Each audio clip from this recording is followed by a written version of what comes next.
Juga, penipuan telah sampai kepada telur.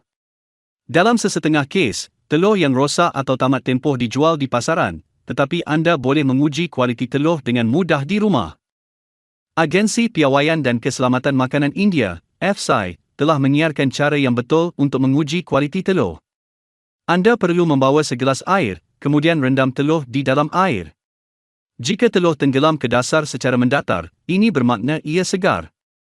Tetapi jika ia berada di dasar secara menegak, ini bermakna ia tidak 100% segar. Tetapi jika ia timbul ke permukaan, itu bermakna ia tidak sesuai dimakan.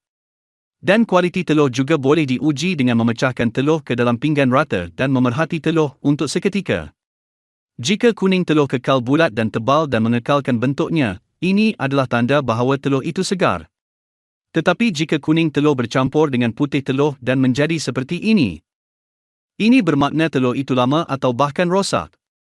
Juga, sumber mengatakan bahawa telur akan berbau busuk selepas tarikh luputnya.